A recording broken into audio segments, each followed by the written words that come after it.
This is NC Spin, an unrehearsed discussion on issues of interest to North Carolinians. Now, here is your moderator, Tom Campbell. Welcome. You've heard and read the spin the media and the politicians have put on the issues of the day.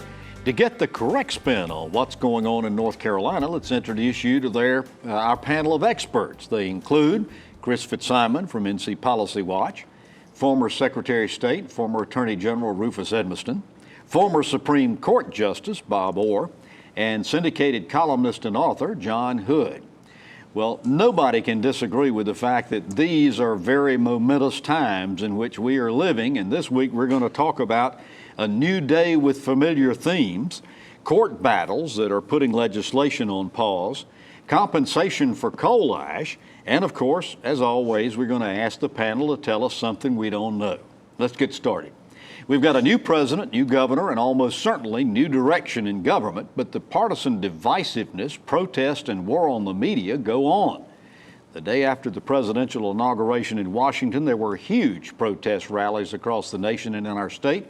Rufus, you've been a participant and political observer for many years. What was your reaction to these protest rallies, especially in Raleigh and the rest of North Carolina? Well, I did lead a protest one time in Carolina when they raised the rates, and Don Kurtz was there.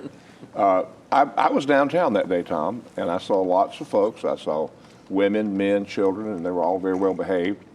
And I want to point out, though, that in my career, I've seen about every president that was elected had protests against them because passions are high after an election. Nixon, they had huge protests on Nixon, huge protests on Bill Clinton. This is nothing new. The question becomes, though, what do you do with the protest? You can either take them and form something substantive, or you can go away. That's my question, Bob. Was this a one-off affair in which everybody went and vented, and is it over and done with, or is this the beginning of a new movement? Well, I think there's a tendency for it to be a feel-good experience. It gives everybody a chance to come out and express their position on a variety of issues. But I do think that there were a lot of new people involved, and I think that's the challenge for those who are out protesting is how do you coalesce into a viable group to actually change policies. And that's a good point, Chris, because during the course of these rallies, particularly in Raleigh, we saw people that were protesting HB2, people that were protesting Donald Trump, demonstrations on women's reproductive rights, those wanting to protect the environment, anti-discrimination activists, and on and on and on. Is this a case where people were just acting angry, or is there some unifying theme here? Well, you know, this all started with a Facebook post of a woman who was upset about the election of Donald Trump, and it really exploded, and it was sort of organized over social media, and it became, I think, the largest single united protest in the U.S. history. And I would disagree a little bit with Rufus. Are they alternative facts or real facts? No, those are real facts. You can look it up. You can look it up. You'll only hear real facts tonight, I hope. But I was going to disagree with Rufus a little bit. Donald Trump is the least popular president taking office in my lifetime. So Bill Clinton had a high approval rating. George W. Bush had a high approval rating. Barack Obama had a high approval rating. Fox News did a poll. I think it was 37% of Americans approved of Donald Trump. Fox News did that poll. So that's almost 2/3 of the country that don't approve. And I think you saw, I'm not sure it's going to turn into anything. That's the challenge. But I think there are a lot of people very unhappy. Well, speaking of Donald Trump, John, he's declared war on the media, calling them the most disreputable people on the planet. The old adage has always been, never get into an argument with people that buy their ink by the gallon.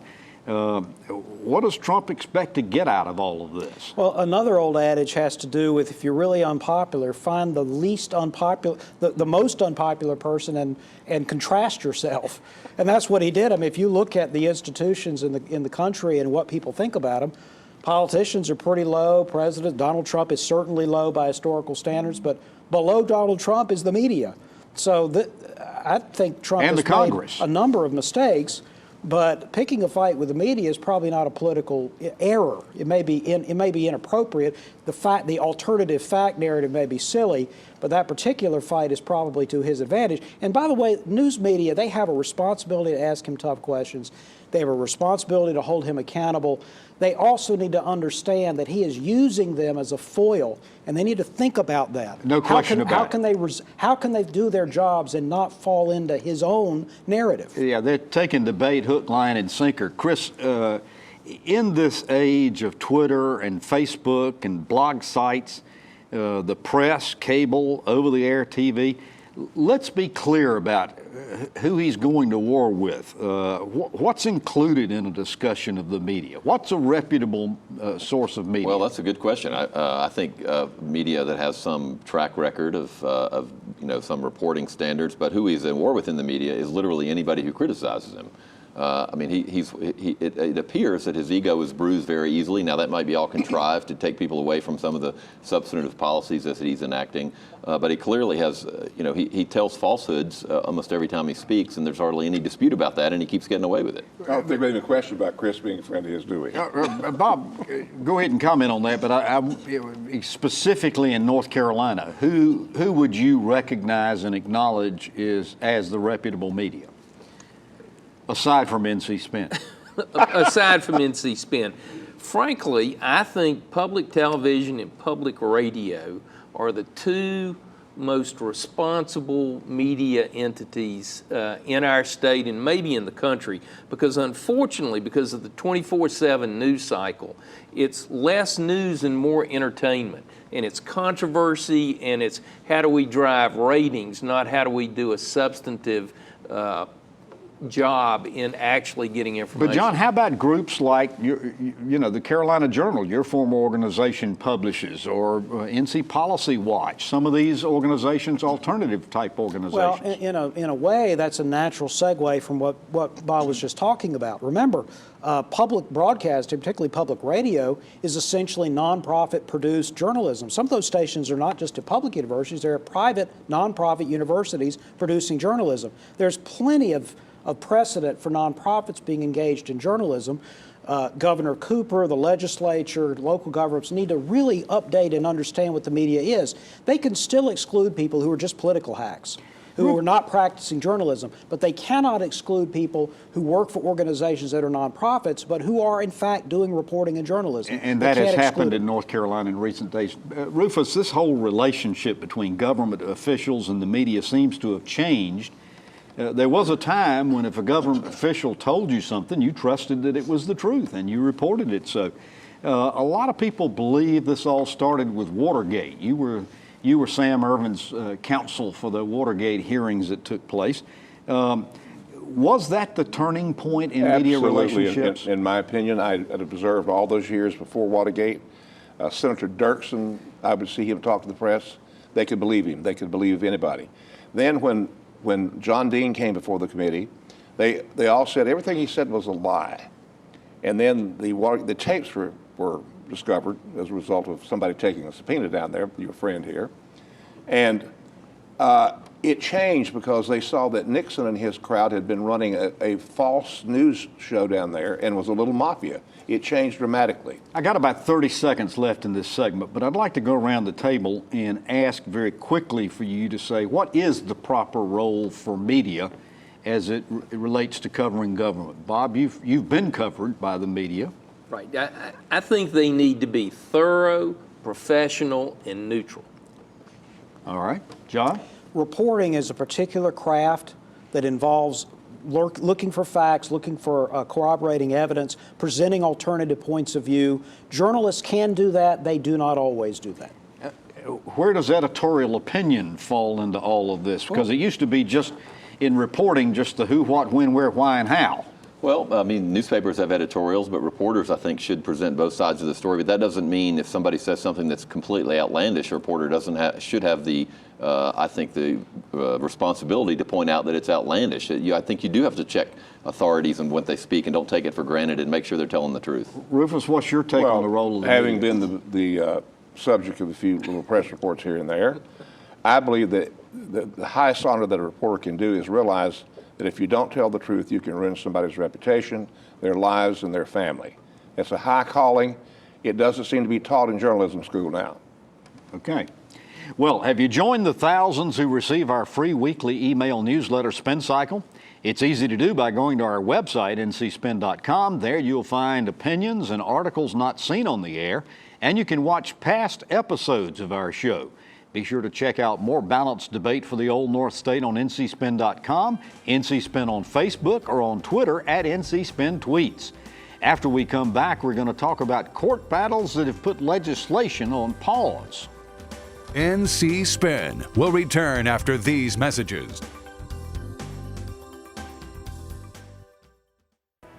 The slogan on our family farm is growing the next generation. It means using innovative technology to conserve water and increase yields. It embodies our passion for providing food and fiber for our neighbors near and far. It represents our desire to take care of our employees, our land, and to leave a better place for our children. Farm life isn't easy, but it's a good life, and I love what I do.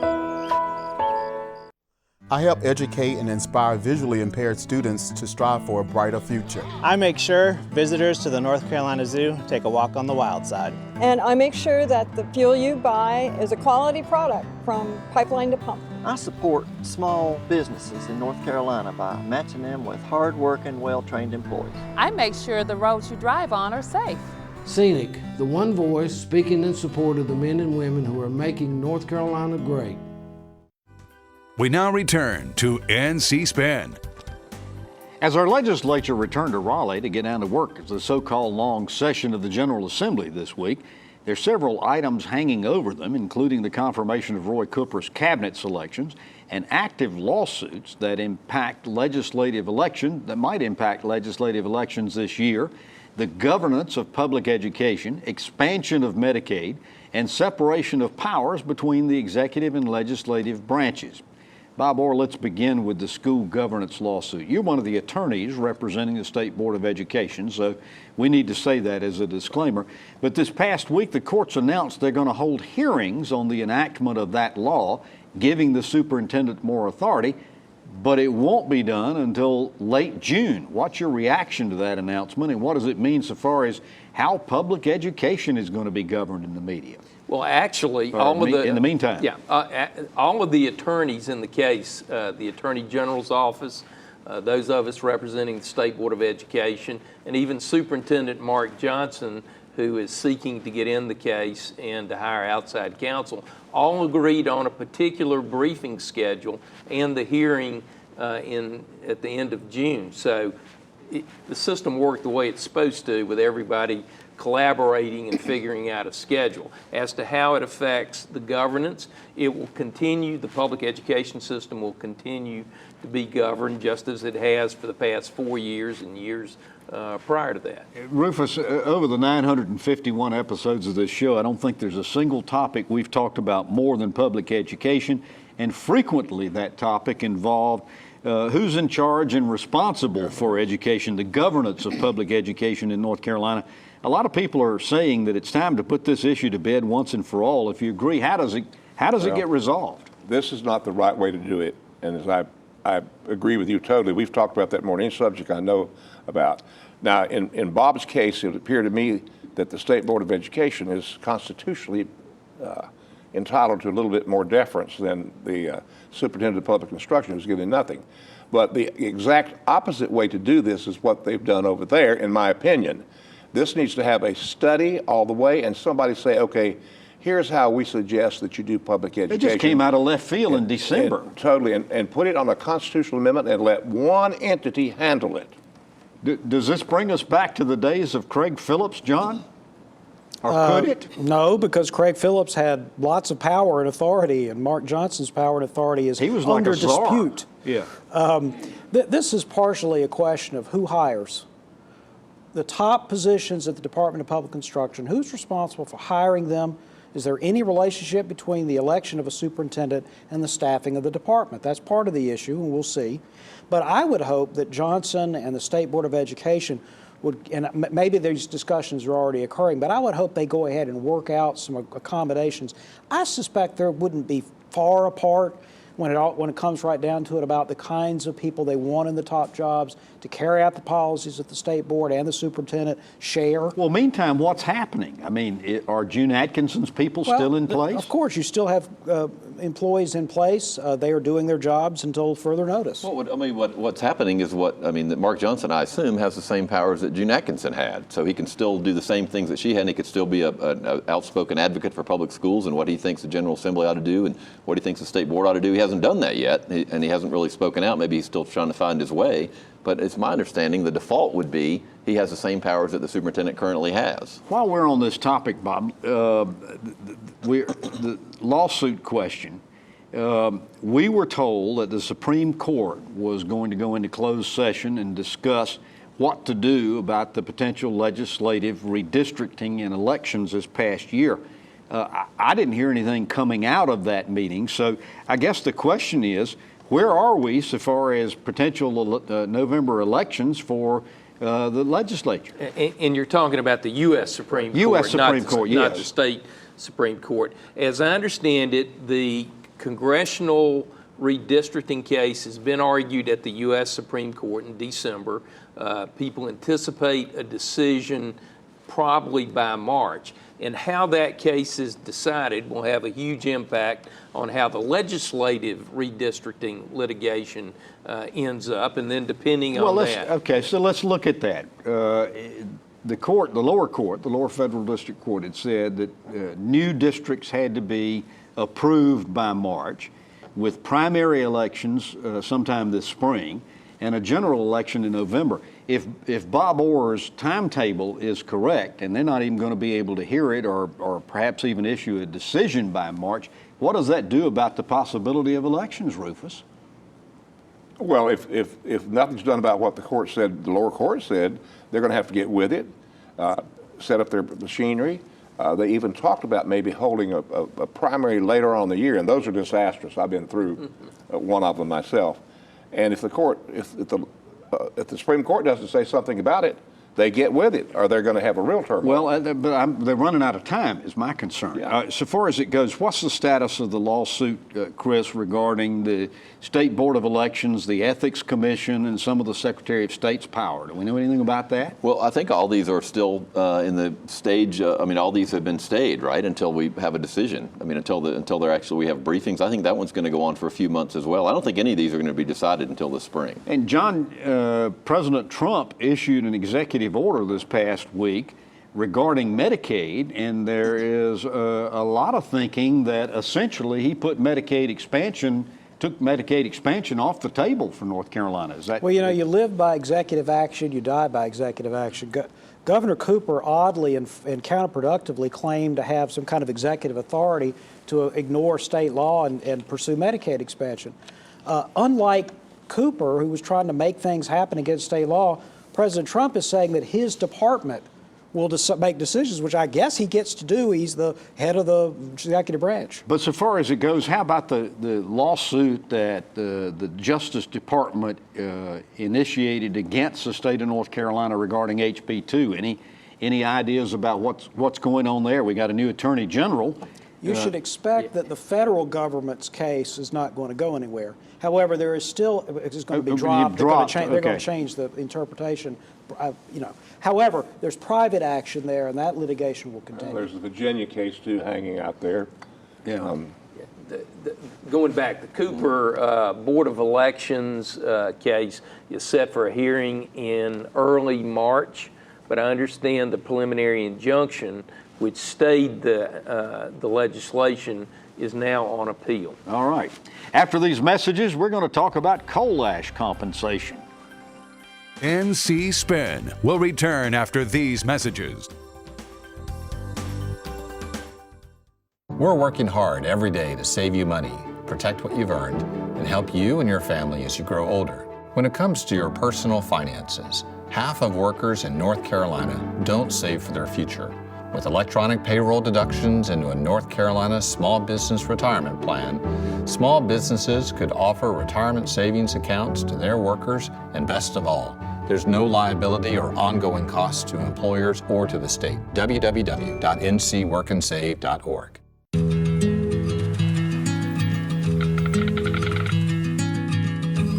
cost of everything has gone up dramatically over the last 75 years.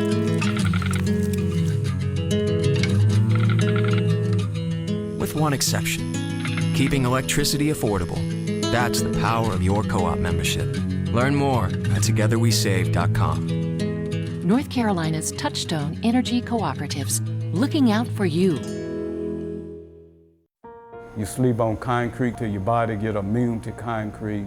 My mom got my brother and I up and said, come on, we're leaving. I became homeless in the beginning of this year. When I was about 4 or 5 years old, our house caught fire. I used to see my brother. If he see me, he'd turn and go the other direction. We did the only thing that we could think of, and we went to a Salvation Army shelter. You know, we don't have this, like, what's your background look like? We just say, what do you need? I remember the man from the Salvation Army coming down with a box of clothes. The Salvation Army officer bought my brother and I an ice cream cone. Last week, my brother walked up to me, and he just started a conversation. Today I've given my life to the Salvation Army because I remember what somebody did for me, my brother, and my mom over 30 years ago. The Salvation Army for me means hope. Compassion. Family. Support.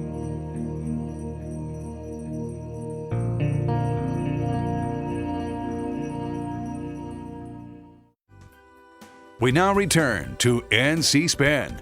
The lengthy discussion about Duke Energy's coal ash problems continue, even as the process of cleaning up the coal ash ponds created from coal-fired power plants is still not finished.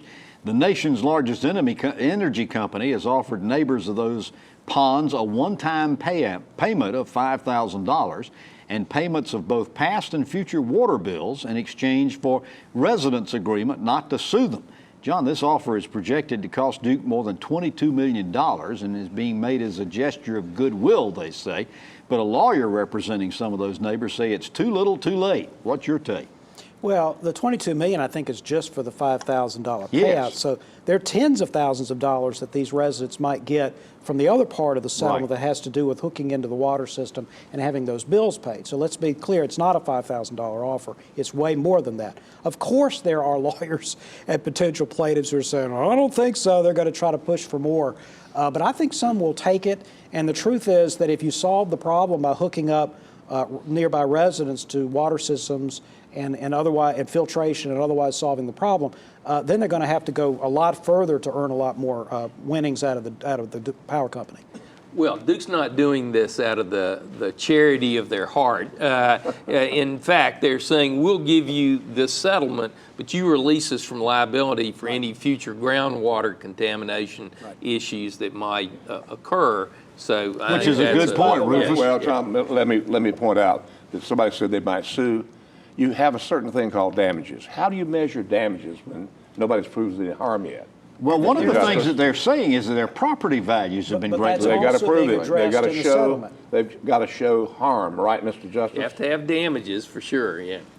Chris, as far as it goes, Duke is trying to help resolve this issue. What happens if the neighbors refuse it? Well, good question. Then I assume that they can still sue, and I think Duke is not doing it out of the goodness of their heart. And the way to resolve this issue, all these unlined landfills are leaking. Nobody disputes that. The question is how much are they leaking and what's the damage from the leaking? What's the effect of it? And I don't think many people would want to live next to or near one that was leaking into the water supply. And Duke has to do a lot more as far as I'm concerned. And the big question that I think we should all be asking as ratepayers for Duke Energy is who's paying for this? Is this coming out of shareholder dollars or is it coming out of the rate base, John? Does it ever out of shareholder? It actually, No. in this case, part of the settlement is required to come out of shareholder return and cannot be passed along to the ratepayer. All right, but shareholder return is largely based on profitability of the company, and the rates have a lot to do with the profitability, right, Bob? That's correct. Utilities are a regulated industry, and they're guaranteed a profit. Bob. Yeah, and a monopoly. All right, after these messages, we'll ask the panel to tell us something we don't know. NC Spin is brought to you in part by the North Carolina Farm Bureau. The Farm Bureau and Agriculture. We keep North Carolina growing. It's a fact, patients who receive care in the medical home from a trusted family physician reduce healthcare costs through prevention, early detection, and affordable management of high-cost chronic diseases. Every dollar invested in healthcare matters. Let's invest them wisely, building on North Carolina's medical home model. Better health begins with a medical home, a trusted family physician, the best return on our healthcare investment. Learn about the importance of medical homes at ournchealthcare.com. I help educate and inspire visually impaired students to strive for a brighter future. I make sure visitors to the North Carolina Zoo take a walk on the wild side. And I make sure that the fuel you buy is a quality product from pipeline to pump. I support small businesses in North Carolina by matching them with hard-working, well-trained employees. I make sure the roads you drive on are safe. Scenic, the one voice speaking in support of the men and women who are making North Carolina great. We now return to NC Spin. Now's the time when we ask the panel to tell us something we don't know. Rufus Edmisten, I'm going to start with you. Violations of separation of power is nothing new. I had my troubles when I was Attorney General with the Democratic legislature. Interesting. You know, that's the shortest one I think you've ever given me. I'm sitting here waiting for the And other I won my point. Okay. Chris, tell us something we don't know. The Public School Forum had its annual Eggs and Issues breakfast this past week. A few facts, when you see them all in one place, are really startling. We know we're 50th in the country in principal pay. We're 44th in per capita expenditure. We're 41st in teacher pay, and we're the third worst in the country in the percentage of teachers who have second jobs. So we have a long ways to go to invest in education and get out of the bottom of all these rankings.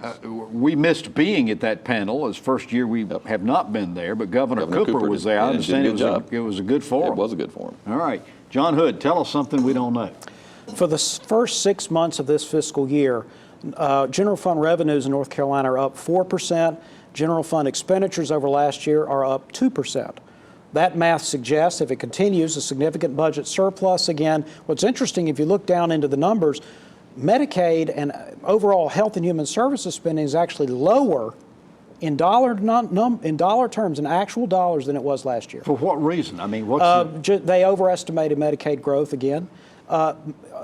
Spending on education is only up 1% over last year. That's also less than they expected. Enrollment growth is slower than anticipated. And my understanding is there's some people that are projecting, Barry Boardman obviously at the legislature keeps up with this better than most of us, but there are some projections that after income tax time, by the end of the fiscal year, we may have a $500 million surplus. Well, that's revenue overage. But what I'm more interested in right now, more focused on, is spending is really under control right now. It's an interesting phenomenon. We need to watch it. All right. Bob Orr, tell us something we don't know. Neil Francisco, a prominent Washington attorney and former clerk for Justice Scalia, has been named by the Trump administration as the Senior Deputy Solicitor General of the United States. His father-in-law is prominent North Carolina Democrat lawyer Eddie Spees, formerly of the Attorney General's office, and who is also representing a number of plaintiffs in the redistricting litigation against the legislature. Maybe soon we'll see them in court against each other. Could be interesting. Eddie was a great trial lawyer when he worked for He certainly was a great Rufus Edmisten. You hired him, I believe. Do I get more time? No. Well, you've heard our that's a short answer. You've heard our spin on the issues of the day. To stay informed all during the week, give your feedback and read my weekly column. Visit our website, ncspin.com, or catch NC Spin on Facebook. And join us next week when we're going to talk about the legislative session getting underway, and we'll have more balanced debate for the Old North State. Until then, stay informed and watch out for the spin.